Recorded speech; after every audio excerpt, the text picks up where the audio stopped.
Hi there, everyone. My name is Christian Eschbach, and welcome to another one of my album reviews.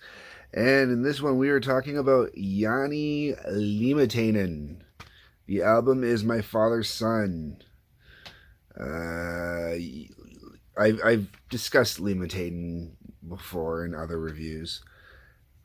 This dude writes some really well orchestrated kind of music. Really well orchestrated. Um, and I really dig the various vocalists on the album as well. I think that's kind of a nice touch. But, but, um, and Tracy even said Tracy's the one that bought this because this is a Tracy kind of album, and even she said that this album was kind of a little blah. And I'm going to explain as I go through here with all these songs. And it's not bad blah. It's just kind of blah blah. All right. So the album opens up with Breathing Divinity, which is big, grandiose, epic opening kind of sound. Just sound, not actual epic length or anything like that. It only clocks in at about 5 minutes. And it sets the tone for the whole album, really. It lets you know that it's going to be, a power metal, definitely inspired album.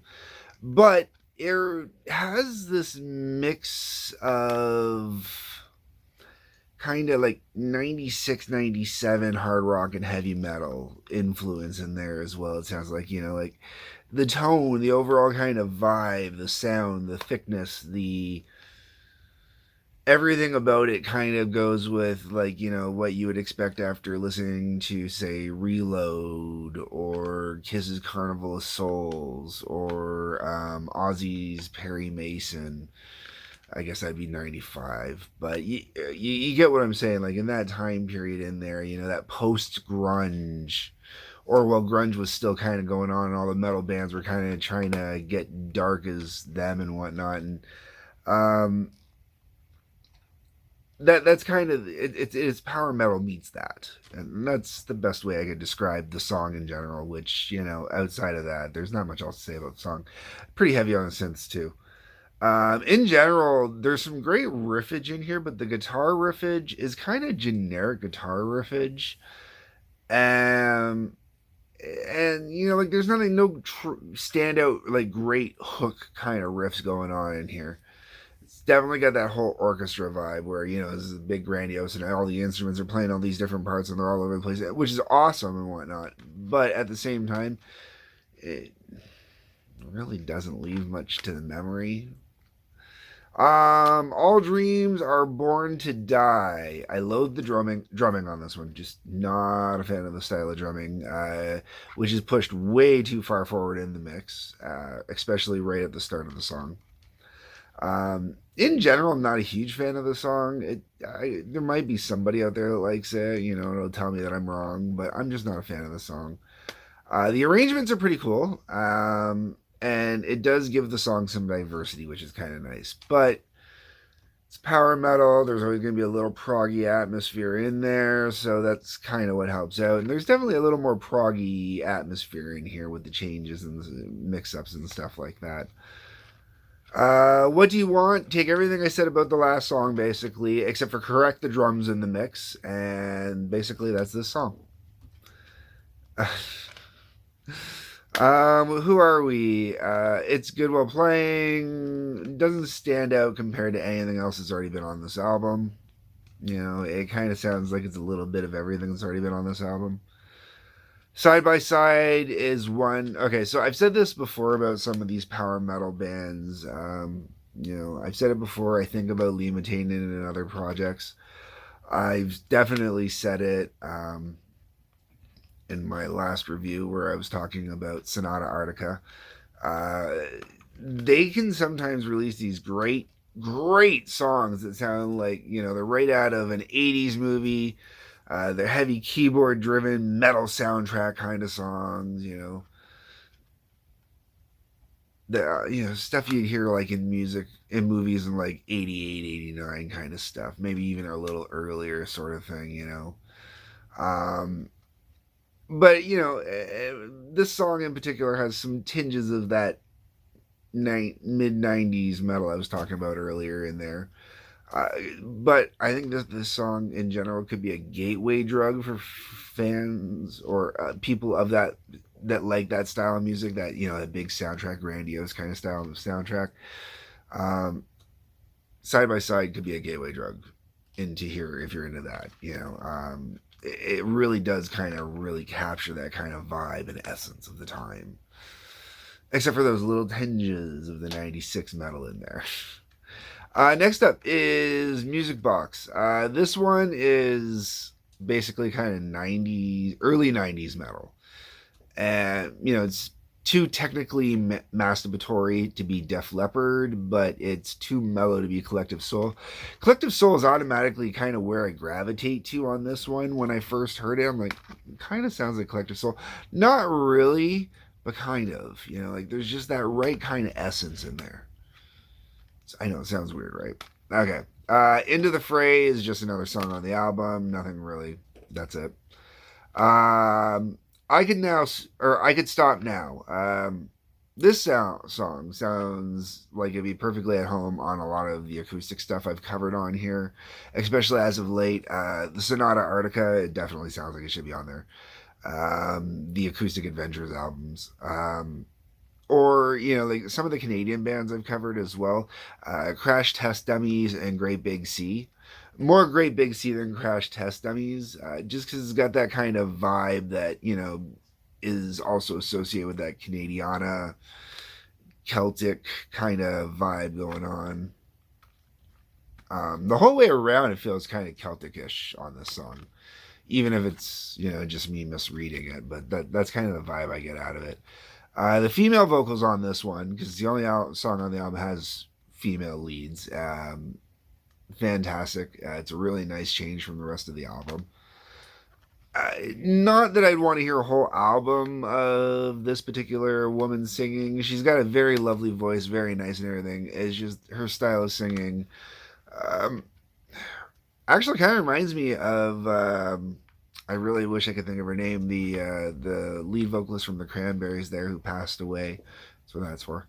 Um, that's who it really kind of reminded me of at first while I was listening to it, and is not as not as much with the Irish Broke, but same idea kind of.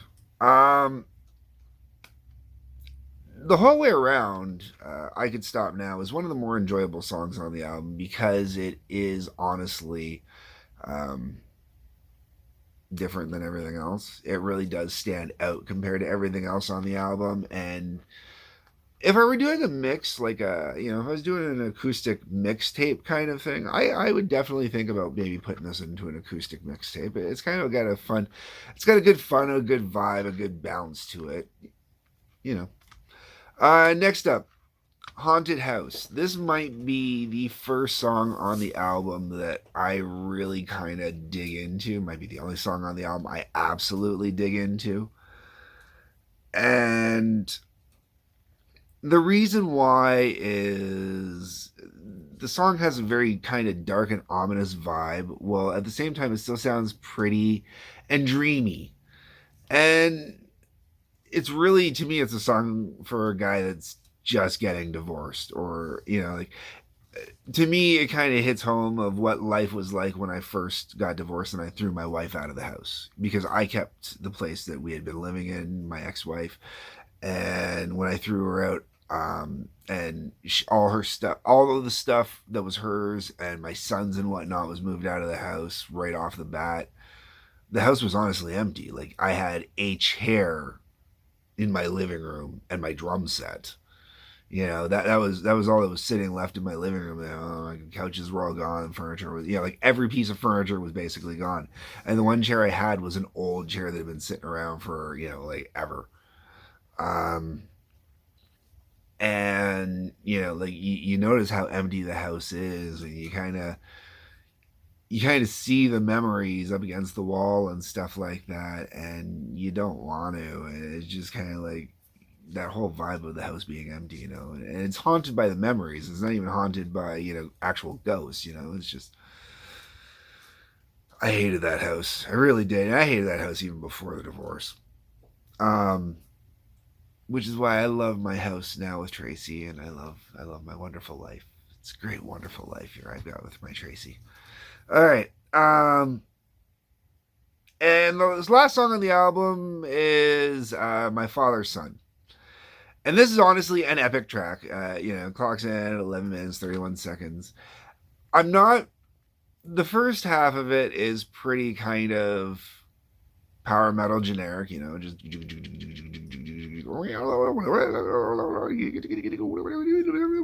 Yep. And then you get to the second half, and it definitely goes more into a somber kind of mood. But definitely very proggy, very power metally, very there's a little of everything in this song, and it's a great way to finish off the album. But it still doesn't do enough for me. Like I said, it's at that minute and a, or it's at like the 5.5, 6 minute marker where I actually start really kind of listening to the song and getting into it. The whole way around, though, this album is just kind of, it's okay. Uh, would I listen to it again? Would I put it on every now and then? There's a possibility I might put it on every now and then. But I'm going to agree with Tracy when she says it's just kind of a kind of album, you know? It's not bad, but it's not anything special. There's nothing truly standout popping about it. Anyways, folks, those are my thoughts. Those are my views. Those are my opinions. I figured, you know, that's that. That's the end of the. If you're one of my regular viewers, this is the end of me doing new albums for the time being. I'm going to be doing some albums that are new to me, some albums that newer, sort of. I'll get into it. Anyways, let me know what your thoughts and views are. Comment section below. Hit the like button, hit the subscribe button, hit the share button if you like, hit the bell for notifications. There's a link that takes you to Patreon down in the section below there. Otherwise, peace, love, take care.